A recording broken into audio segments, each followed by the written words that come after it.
नमस्कार बच्चों, स्वागत है आपका द लर्निंग कर्व में। आज हम कक्षा 5 की हिंदी की बुक वीणा का पाठ 3 चांद का कुर्ता के सभी प्रश्न और उत्तर को आसान भाषा में समझेंगे। चलिए शुरू करते हैं। पहला सेक्शन है हमारा बातचीत के लिए। पहला प्रश्न, आकाश आपको कब कब बहुत सुंदर दिखाई देता है और क्यों? जो आसमान होता है आपको कब कब दिखता है कि वो बहुत सुंदर है और वो ऐसा क्यों दिखता है आपको? आकाश सब सुबह सूर्योदय के समय, शाम को सूर्यास्त के समय बहुत सुंदर दिखाई देता है, क्योंकि उस समय आकाश में लाल, नारंगी और सुनहरे रंग फैले होते हैं। रात में तारों भरा आकाश और चांद भी बहुत सुंदर लगता है। अगला प्रश्न देखते हैं। चांद को ठंड लगती है, इसलिए वह झिंगोला मांग रहा है। सूरज क्या कहकर अपनी माँ से कपड़े मांगेगा? झिंगोला किसे कहते हैं कि ये कुर्ता मांग रहा है। तो सूरज क्या कहकर बोलेगा अपनी माँ से कि उसको कौन से कपड़े चाहिए और वो क्या मांगेगा? सूरज कहेगा कि उसे बहुत गर्मी लगती है और वह दिन भर तपता रहता है, इसलिए वह अपनी माँ से हल्के और ठंडे कपड़े मांगेगा जो गर्मी से राहत दिला सके। चलिए अगला प्रश्न पढ़ते हैं। आपने आकाश में क्या क्या परिवर्तन होते देखे हैं? आकाश में यानी आसमान में आपको क्या क्या बदलाव दिखते हैं? मैंने आकाश में बादलों का आना जाना, रंग बदलना जैसे कि नीला, सुनहरा, लाल, काला, या चांद का आकार बदलना, तारों का दिखना, छिपना और कभी कभी इंद्रधनुष बनना देखा है। अगला प्रश्न, जब आप अपने अभिभावक के साथ नए कपड़े खरीदने जाते हैं तब किन किन बातों का ध्यान रखते हैं? जब आपको नए कपड़े खरीदने होते हैं तो आप क्या क्या चीजें ध्यान में रखोगे कपड़े खरीदने से पहले? तो हम कपड़े का नाप कि वो सही साइज का है कि नहीं है, रंग, कपड़े का प्रकार, प्रकार मतलब सूती है, ऊनी है, कैसा है, मौसम के अनुसार उपयोगिता कि उस मौसम के अनुसार वो चलेगा वो कपड़ा कि नहीं, और कीमत का ध्यान रखते हैं कि वो हम खरीद सकते हैं कि नहीं। अगला सेक्शन है हमारा कविता से। नीचे दिए गए प्रश्नों में 4 विकल्प हैं, इनमें एक से अधिक विकल्प सही हो सकते हैं। सही विकल्प पर चांद का चित्र बनाइए। नीचे कुछ प्रश्न दिए गए हैं और उनके 4 ऑप्शन हैं, 4 विकल्प हैं। तो हमको उनमें से जो सही है उसके आगे चांद का चित्र बनाना है और एक से अधिक भी आंसर सही हो सकते हैं। चलिए पहला देखते हैं। चांद की माँ उसे झिंगोला क्यों नहीं दे पा रही थी? चांद ने जब अपनी माँ से झिंगोला मांगा था, कुर्ता मांगा था, तो वो उसे क्यों नहीं दे पा रही थी? चांद के पास पहले से ही बहुत से झिंगोले हैं। नहीं, उसके पास तो एक भी झिंगोला नहीं था, तो ये हमारा गलत हो जाएगा। चांद के शरीर का आकार घटता बढ़ता रहता है। हाँ, ये बात तो सही है कि उसका शरीर का आकार घटता बढ़ता रहता है, इसलिए चांद की माँ उसे झिंगोला नहीं दे रही थी। चांद अपने वस्त्र संभाल कर नहीं रखता है। नहीं, ये सही नहीं होगा। चांद की माँ अभी कोई नया वस्त्र नहीं सिलवाना चाहती है। नहीं, ऐसा भी नहीं है। तो हमारा सही आंसर हो गया चांद के शरीर का आकार घटता बढ़ता रहता है। नेक्स्ट, कविता में चांद के बदलते आकार का वर्णन करने के लिए किन शब्दों का प्रयोग किया गया है? कि कविता में चांद का जो आकार है बड़ा छोटा होता रहता है, उनके लिए कौन से शब्दों का इस्तेमाल हुआ है कविता में? चलिए कविता की वो पंक्तियां देखते हैं कि जिनमें इनका वर्णन हुआ है। कभी एक अंगुल भर चौड़ा, कभी 1 फुट मोटा, बड़ा किसी दिन हो जाता है और किसी दिन छोटा। हम देखते हैं कि इनमें से कौन कौन से शब्द इसमें दिए गए हैं। तो एक अंगुल भर चौड़ा, तो ये तो दिया गया यानी कि ये होगा। कभी 1 फुट मोटा, तो ये रहा 1 फुट मोटा, ये भी है इसके अंदर। किसी दिन बड़ा और किसी दिन छोटा, तो ये रहा बड़ा किसी दिन और किसी दिन छोटा। तो इसके ये चारों ऑप्शंस सही हो जाएंगे। अगला देखते हैं। कविता में ठंड के मौसम का वर्णन करने के लिए किन किन शब्दों का प्रयोग किया गया है? अब ठंड के मौसम के लिए किन शब्दों का प्रयोग हुआ है कविता में, उन पंक्तियों को देखते हैं। हटकर बैठा चांद एक दिन, माता से वह बोला, सिलवा दो माँ मुझे ऊन का मोटा एक झिंगोला। सनसन चलती हवा रात भर, जाड़े से मरता हूँ, ठिठुर ठिठुर कर किसी तरह यात्रा पूरी करता हूँ। तो ठंड का मौसम है, ये हमें कैसे पता चल रहा है? एक सबसे पहले तो ये कि चांद एक ऊन का मोटा झिंगोला मांग रहा है, कि ऊनी कुर्ता मांग रहा है, तो यानी कि ठंड का मौसम होगा वो तभी मांग रहा है, तो यानी कि ये वाला हमारा सही हो जाएगा, पहला वाला। अगला था सनसन चलती हवा। देखो यहाँ पे सनसन चलती हवा है, तो ये वाला भी सही हो जाएगा। ठिठुर ठिठुर कर यात्रा, तो ठिठुर ठिठुर कर यात्रा ये भी हो जाएगा। भाड़े का कुर्ता ये नहीं है, तो ये वाला नहीं होगा।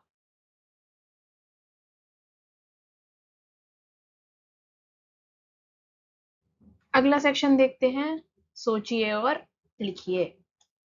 कविता की किन पंक्तियों से पता चलता है कि चांद किसी एक दिन बिल्कुल दिखाई नहीं देता है? तो चांद किसी दिन कुछ बिल्कुल नहीं दिखाई देता है, ऐसी कौन सी पंक्तियां हमारी कविता में आई हैं जिनसे हमें ये पता चलता है? चलिए पंक्तियां देखते हैं। किनमें आया था? घटता बढ़ता रोज किसी दिन ऐसा भी करता है, नहीं किसी की भी आंखों को दिखलाई पड़ता है। तो किसी दिन घटता बढ़ता रहता है और किसी दिन ऐसा भी होता है कि वो किसी को भी आंखों से दिखलाई नहीं पड़ता है। तो क्या उत्तर हो जाएगा इसका? इन्हीं पंक्तियों से कि घटता बढ़ता रोज किसी दिन ऐसा भी करता है, नहीं किसी की भी आंखों को दिखलाई पड़ता है। इन पंक्तियों से पता चलता है कि चांद किसी दिन बिल्कुल दिखाई नहीं देता है। दूसरा प्रश्न, सर्दी से बचने के लिए चांद माँ से ऊन के झिंगोले के अतिरिक्त और कौन से कपड़े मांग सकता है? हमने देखा कि चांद अपनी माँ से ऊन का झिंगोला मांग रहा है, लेकिन इसके अलावा वो कौन से कपड़े मांग सकता है जिससे वो ठंड से बच जाए?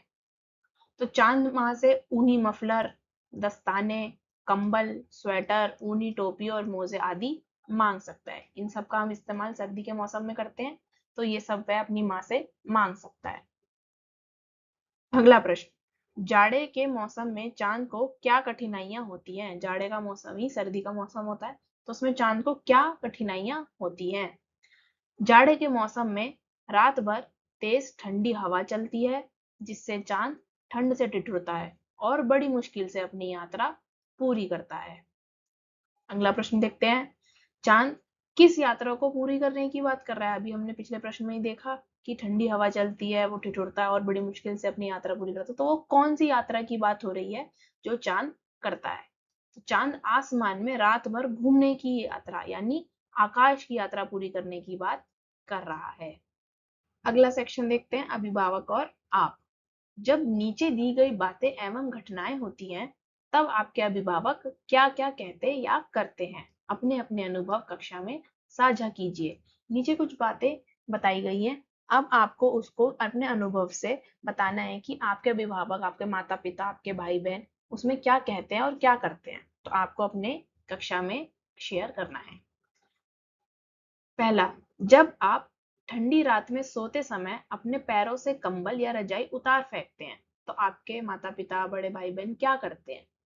जब मैं ठंडी रात में कंबल उतार फेंकती हूँ, तो मेरी माँ मुझे फिर से कंबल उड़ा देती है। नेक्स्ट, जब आप ठंड में आइसक्रीम खाने का हट करते हैं, जब आपको ठंड में आइसक्रीम खाने का मन करता है और आप उसकी जिद करते हैं। जब मैं ठंड में आइसक्रीम खाने की जिद करती हूँ, तो माँ मना करती है और समझाती है। जब आप दूध पीने, हरी सब्जियां और फल आदि खाने से कतराते हैं या मना कर देते हैं। जब मैं दूध, सब्जियां खाने से मना करती हूँ, तो माँ प्यार से समझाकर खिलाती है। अगला देखते हैं, जब आप देर तक सोते हैं। जब आप सुबह उठते नहीं हैं और देर तक सोते रहते हैं, तो जब मैं देर तक सोती हूँ, तो माँ मुझे जगाती है। जब कोई आपके घर आपकी शिकायत करने आता है, तो जब कोई शिकायत करता है, तो माँ प्यार से पूछती है और समझाती है। जब आपके अच्छे कामों के लिए आपकी प्रशंसा होती है अथवा पुरस्कार मिलता है, जब आप कोई अच्छा काम करते हैं तो आपकी कोई तारीफ करता है, आपको कोई इनाम देता है, तो क्या होता है? जब अच्छे काम के लिए प्रशंसा मिलती है तो माँ बहुत खुश होती है और शाबाशी देती है। अगला सेक्शन है हमारा अनुमान और कल्पना। आपको अनुमान लगाना है और कल्पना करनी है। पहला प्रश्न, आप अपनी माँ से चांद का दुखड़ा कैसे बताएंगे? अब आपको अपनी माँ को बताना है कि चांद को क्या परेशानी है, चांद क्यों दुखी है, तो आप कैसे बताएंगे? मैं अपनी माँ को बताऊंगी कि चांद रोज रात को आसमान में अकेला घूमता है, उसे बहुत ठंड लगती है, फिर भी उसके पास कोई गर्म कपड़ा नहीं है, क्योंकि उसका आकार रोज बदलता रहता है, इसलिए कोई उसके लिए कपड़ा नहीं सिल पाता। तो ऐसे आप चांद का परेशानी, चांद का दुखड़ा अपनी माँ को बता सकते हैं। गर्मी और वर्षा, से बचने के लिए चांद अपनी माँ से क्या कहेगा? वह किस प्रकार के कपड़ों एवं वस्तुओं की मांग कर सकता है? कविता में हमने देखा कि किस मौसम की बात हुई है? सर्दी की। तो अगर गर्मी और वर्षा से बचना हो तो चांद अपनी माँ से क्या कहेगा?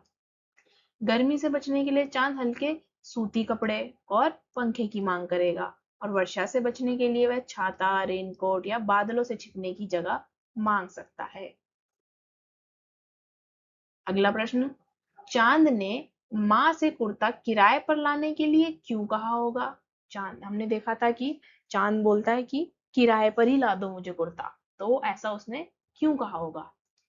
चांद ने कुर्ता किराए पर लाने के लिए इसलिए कहा होगा क्योंकि उसका आकार रोज बदलता है, इसलिए एक ही कुर्ता सिलवाना मुश्किल है। किराए पर लेने से वह अलग अलग नाप का कुर्ता आसानी से बदल बदल कर पहन सकता है। अगला प्रश्न देखते हैं, यदि माँ ने चांद का कुर्ता सिलवा दिया होता तो क्या होता? अगर माँ सिलवा देती उसका कुर्ता तो क्या होता? यदि माँ ने कुर्ता सिलवा दिया होता तो वह कुर्ता चांद के बदलते आकार में फिट नहीं आता। किसी दिन वह कुर्ता बहुत ढीला हो जाता और किसी दिन बहुत तंग हो जाता। तंग मतलब बहुत टाइट हो जाता, जिससे चांद को कोई फायदा नहीं। अगला सेक्शन है हमारा भाषा की बात।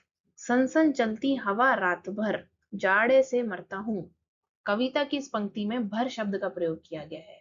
देखिए यहाँ पे भर शब्द का प्रयोग किया गया है। इसका क्या मतलब है कि सनसन चलती हवा रात भर, रात भर मतलब पूरी रात चलती रही सनसन हवा।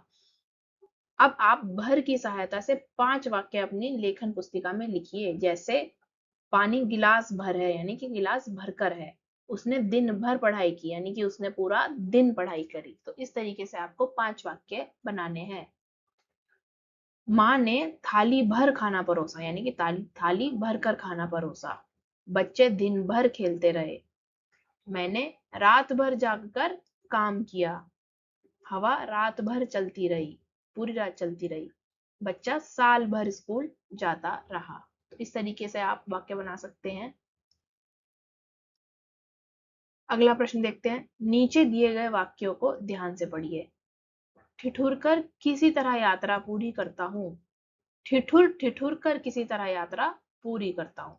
अपनी बात पर बल देने के लिए हम इस प्रकार के कुछ शब्दों का प्रयोग 2 बार करते हैं, जैसे जल्दी चलो, जल्दी जल्दी चलो आदि। अब आप ऐसे 5 वाक्य अपनी लेखन पुस्तिका में लिखिए। जब भी हमें किसी चीज पर जोर देना होता है, बल देना होता है, तो हम उस शब्द को 2 बार कहते हैं। जैसे कि जल्दी चलो या फिर जल्दी जल्दी चलो। तो जल्दी जल्दी पे थोड़ा जोर दे दिया कि थोड़ा और जल्दी चलो। तो इस तरीके से हमें 5 वाक्य अपनी पुस्तिका में लिखने हैं। तो क्या क्या कर सकते हैं, क्या क्या लिख सकते हैं हम? बच्चे खेलते खेलते थक गए। वह रोते रोते घर आया। फूल धीरे धीरे खिलने लगा। बच्चा चलते चलते थक गया। पानी बहते बहते नदी में मिल गया। तो इस तरीके से आप वाक्य और भी बना सकते हैं। चलिए अगला प्रश्न, नीचे दी गई कविता की पंक्तियों में संज्ञा, सर्वनाम, विशेषण और क्रिया पहचान कर उन्हें नीचे दिए गए स्थानों में लिखिए और उनका वाक्यों में प्रयोग कीजिए। नीचे हमें कुछ कविता की पंक्तियां दी गई हैं। हमें उनमें से छांटना है कि कौन सा शब्द संज्ञा है, कौन सा सर्वनाम, कौन सा विशेषण और कौन सा क्रिया। संज्ञा कौन से शब्द होते हैं? जो किसी का भी नाम होते हैं तो वो संज्ञा हो गए। और जो शब्द संज्ञा के स्थान पर प्रयोग किए जाते हैं वो हो गए हमारे सर्वनाम। और जो शब्द संज्ञा या सर्वनाम की कोई ना कोई गुण या विशेषता को बताते हैं तो वो होते हैं विशेषण। और क्रिया कोई भी एक्शन वर्ड, जो भी काम उस पंक्ति में किया जा रहा है, उस लाइन में किया जा रहा है, वो हमारा क्रिया होता है। तो एक एग्जाम्पल इसमें दिया गया है, उसको देखते हैं पहले। हटकर बैठा चांद एक दिन, माता से यह बोला। तो इसके अंदर संज्ञा कौन कौन से शब्द हो जाएंगे? हट, चांद और दिन और माता, ये नाम है तो इसलिए ये सब संज्ञा हो गए। सर्वनाम, यह बोला, तो यह कौन बोला? चांद बोला। तो चांद की जगह पर यह शब्द का प्रयोग हुआ है इसलिए ये सर्वनाम है। और विशेषण जो इनकी विशेषता बताएं, तो हट की कोई विशेषता नहीं है, चांद की भी नहीं है, दिन की है कि एक दिन। कौन सा दिन? कोई एक दिन। तो इसलिए एक हमारा यहाँ पे विशेषण हो गया। और क्रिया, काम क्या हो रहा है इस पंक्ति में कि हट कर बैठा, तो कर बैठा हमारी क्रिया हो गई और वो बोला। ये भी एक हमारी क्रिया हो गई। चलिए आगे देखते हैं। अगली लाइन है हमारी, आसमान का सफर और यह मौसम है जाड़े का। तो सोचिए इसमें हमारी संज्ञा के शब्द कौन कौन से होंगे जो किसी का नाम होंगे। तो कौन कौन से हैं ये? आसमान, तो आसमान एक संज्ञा है। सफर, आसमान का सफर करना, तो सफर भी एक संज्ञा है। मौसम, मौसम एक संज्ञा है। और जाड़ा, तो जाड़ा भी एक संज्ञा है। और सर्वनाम है क्या इसमें? यह मौसम, तो यह इसके अंदर हमारा सर्वनाम हो गया।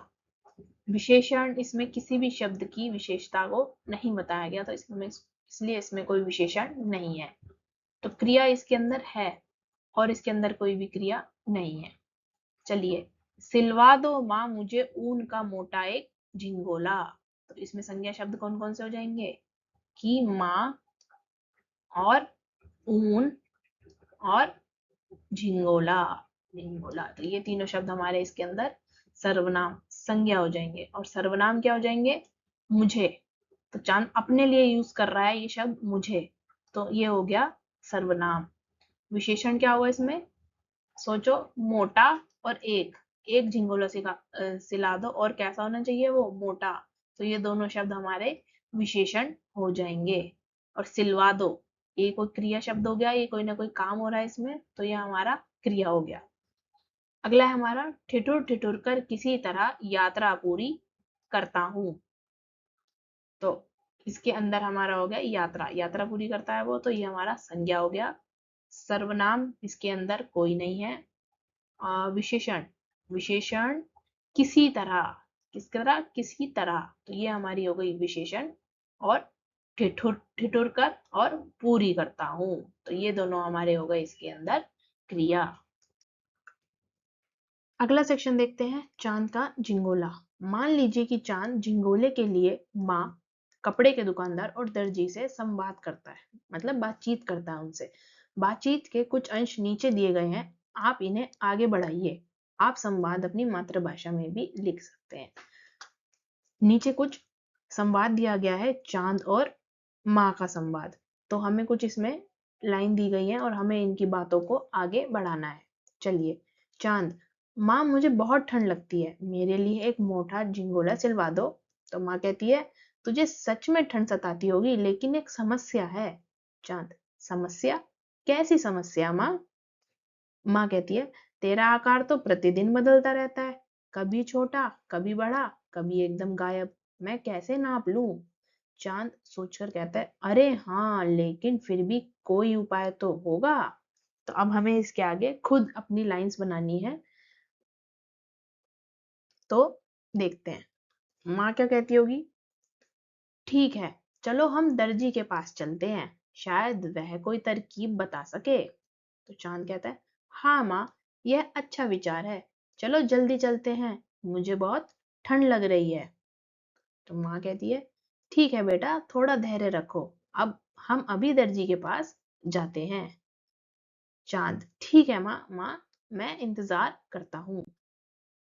उसके बाद चांद और कपड़े का दुकानदार, जिससे वो कपड़ा खरीदने जाते हैं, उनके आपस में क्या बातचीत हुई होगी। ये रहा हमारा चांद और ये रहा कपड़े का दुकानदार।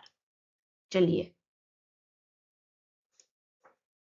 चांद कहता है, दुकानदार जी, मुझे एक गर्म कपड़ा चाहिए जिससे मेरी सर्दी दूर हो जाए। दुकानदार, अवश्य, कितना मीटर चाहिए? चांद, यही तो समस्या है, मैं कभी छोटा होता हूँ, कभी बड़ा, आप ही बताइए कितना मीटर लूं? दुकानदार हंसकर कहता है, अरे छोटू चांद, अब जब आपका नाप ही तय नहीं तो कपड़ा कैसे दूं? पहले नाप तो तय करके आओ। तो अब इसके आगे क्या बातचीत हुई होगी? चांद कहता है, दुकानदार जी, क्या आपके पास कोई ऐसा कपड़ा है जो खुद ही छोटा बड़ा हो जाए? दुकानदार कहता है, नहीं बेटा, ऐसा कपड़ा तो मैंने कभी नहीं देखा, तुम्हें किसी दर्जी से पूछना चाहिए, शायद वह कोई उपाय निकाल सके। चांद, ठीक है, मैं दर्जी के पास जाकर पूछता हूँ, धन्यवाद दुकानदार जी। दुकानदार, ठीक है बेटा, अपना ध्यान रखना और गर्म रहना। चांद, मैं अभी दर्जी के पास जाता हूँ, शायद वह मेरी समस्या का हल निकाल दे। नमस्ते दुकानदार जी। चलिए, तो अब चांद किसके पास गया होगा? दर्जी के पास। तो चांद और दर्जी के बीच में क्या बातचीत हुई होगी वो देखते हैं। चांद, दर्जी जी, मेरे लिए कुर्ता सिल दीजिए। दर्जी, बिल्कुल, लेकिन पहले नाप तो दे दो। चांद, यही तो समस्या है, मैं कभी मैं छोटा कभी बड़ा हो जाता हूँ। दर्जी हंसते हुए, तो फिर ऐसा करो, प्रतिदिन मेरे पास आओ और मैं प्रत्येक दिन तुम्हारे नाप का नया कुर्ता सिल दूंगा। चांद प्रसन्न होते हुए, फिर तो मुझे प्रतिदिन नए कपड़े मिलेंगे, लेकिन माँ मानेंगी नहीं। तो दर्जी, क्यों बेटा, माँ क्यों नहीं मानेंगी? चांद, माँ कहेंगी कि रोज रोज नया कुर्ता सिलवाना बहुत महंगा पड़ेगा। दर्जी, यह बात तो सही है, फिर एक काम करो, ऐसा कुर्ता बनवाओ जिसमें इलास्टिक लगी हो, जो छोटा बड़ा हो सके, जिसमें इलास्टिक लगी होगी वो छोटा बड़ा हो जाएगा। वाह, यह तो बहुत अच्छा उपाय है, धन्यवाद दर्जी जी, मैं माँ को यह बताता हूँ। तो इस तरीके से हम इस संवाद को आगे बढ़ा सकते हैं और आप इसे अपने मन से कुछ और भी इसमें लिख सकते हैं और अपनी मातृभाषा में भी लिख सकते हैं। चलिए कविता से आगे। क्या चांद की तरह आप भी अपनी माँ से किसी वस्तु के लिए हट करते हैं? आप अपनी माँ को इसके लिए कैसे मनाते हैं? क्या आपने भी किसी चीज के लिए अपनी माँ से जिद करी है और उसके लिए आपने कैसे मनाया है अपनी माँ को? हाँ, मैं भी कभी कभी अपनी माँ से खिलौने या मनपसंद चीज के लिए जिद करती हूँ। मैं प्यार से पूछती हूँ और अच्छे काम करके माँ को मनाती हूँ। आपकी माँ आपको किसी काम के लिए कैसे मनाती है? अगर आपकी माँ को आपसे कोई काम कराना हो तो वो कैसे मनाएंगी आपको? मेरी माँ मुझे प्यार से समझाती है, कहानी सुनाकर या इनाम का वादा करके काम करवाती है। कभी कभी माँ कहती है कि ये काम करोगे तो आपको ये इनाम मिलेगा, तो इस तरीके से माँ काम करवा लेती है। गर्मी, सर्दी या वर्षा से बचने के लिए आपकी माँ को क्या कहती अथवा क्या क्या करती है? गर्मी, सर्दी और बारिश से बचने के लिए आपकी माँ क्या क्या करती है? सर्दी में माँ मुझे गर्म कपड़े पहनाती है, गर्मी में हल्के कपड़े और ठंडा पानी देती है, और वर्षा में क्या? वर्षा में छाता या रेनकोट लेकर जाने को कहती है। चलिए अगला सेक्शन है हमारा, सोचिए समझिए और बताइए। मान लीजिए कि चांद बोल नहीं सकता, अब वह अपनी माँ को अपनी बात कैसे बताएगा? अब चांद जब बोल ही नहीं सकता तो कैसे बता सकता है चांद? इशारों से बताएगा। चांद इशारों से अपने कांपते हुए शरीर को दिखाकर या चित्र बनाकर अपनी माँ को बता सकता है कि उसे ठंड लग रही है और उसे गर्म कपड़े चाहिए। अगला प्रश्न देखते हैं। मान लीजिए कि चांद का एक मित्र है जो देख नहीं सकता। चांद उसे अपने बदलते हुए आकार के बारे में कैसे समझाएगा? चांद का एक दोस्त है जिसे दिखाई नहीं देता, तो चांद उसे कैसे बताएगा कि मेरा जो आकार है वो छोटा बड़ा होता रहता है? चांद अपने मित्र को छूकर महसूस कराएगा कि वह कभी पतला और कभी मोटा हो जाता है, या शब्दों में समझाएगा कि उसका आकार रोज बदलता रहता है, कभी बहुत छोटा तो कभी पूरा गोल। चलिए पढ़िए और समझिए। चांद के लिए कुर्ता सिलना एक कठिन कार्य है, इसलिए चांद की माँ ने उसका कुर्ता सिलवाने के लिए एक विज्ञापन प्रकाशित किया है। विज्ञापन क्या होता है? आप न्यूज़पेपर में और टीवी में बहुत सारे विज्ञापन देखते हैं, ऐड देखते हैं कि कोई चीज किसी को चाहिए या कोई चीज कोई बेचना चाहता है तो वो उसका ऐड चलाते हैं।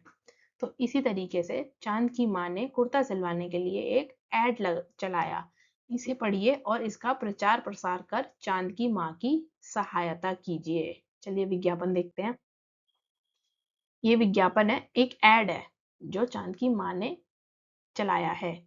तो इसमें क्या है? चांद की माँ की विशेष घोषणा, क्या आप है सबसे कुशल दर्जी?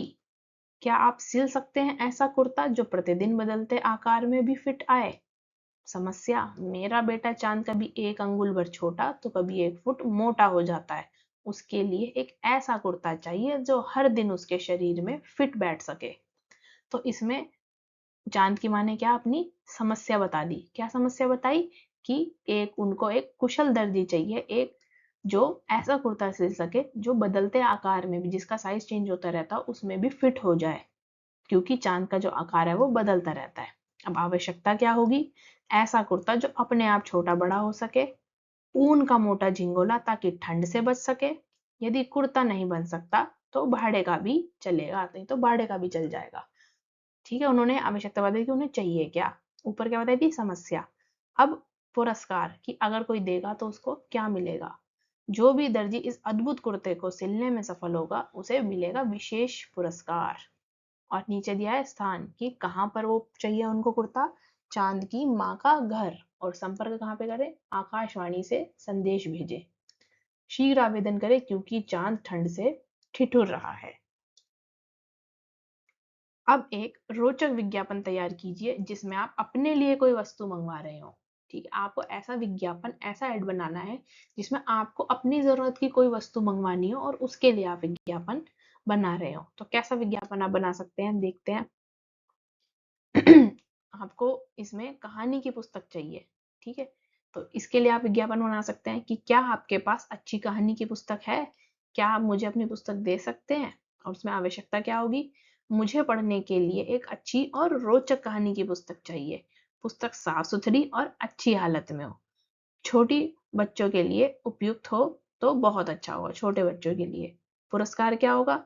अच्छी पुस्तक देने वाले को धन्यवाद के साथ एक सुंदर बुकमार्क दिया जाएगा। बुकमार्क देख रहे हो आप? ये बुकमार्क होता है जब हम बुक पढ़ते हैं और हमें अगली बार वहीं से शुरुआत करनी होती है बुक की, तो हम वहां पे उसको लगा देते हैं। तो स्थान क्या हो जाएगा? प्राथमिक विद्यालय और कक्षा 5 के छात्र या छात्रा से संपर्क करें। शीघ्र संपर्क करें क्योंकि मुझे जल्द ही पुस्तक चाहिए। और इस तरीके का भी कोई विज्ञापन हो सकता है। पौधा, अगर आपको घर में अपने पौधा लगाना हो तो क्या आपके पास फल या फूल का पौधा है? क्या आप मुझे एक अच्छा पौधा दे सकते हैं? आवश्यकता क्या होगी? मुझे अपने घर के सामने लगाने के लिए एक अच्छा पौधा चाहिए। पौधा हरा भरा और स्वस्थ होना चाहिए। यदि पौधे में फूल या फल आते हो तो और भी अच्छा होगा। पुरस्कार क्या दिया जाएगा? अच्छा पौधा देने वाले को धन्यवाद के साथ एक सुंदर गमला दिया जाएगा। स्थान क्या होगा? अपना घर, दिल्ली और कक्षा 5 के छात्र या छात्रा। शीघ्र आवेदन करें क्योंकि मुझे जल्द ही पौधा लगाना है। Thank you for watching this video. उम्मीद है आपको यह वीडियो पसंद आया होगा और इससे आपको कुछ नया सीखने को मिला होगा। अगर वीडियो अच्छा लगा हो तो इसे एक लाइक ज़रूर करें और अपने दोस्तों के साथ शेयर करें। और ऐसे ही मज़ेदार और आसान वीडियो देखने के लिए हमारे चैनल द लर्निंग कर्व को सब्सक्राइब करना ना भूलें। फिर मिलेंगे ऐसी ही एक नए और रोचक वीडियो के साथ। धन्यवाद।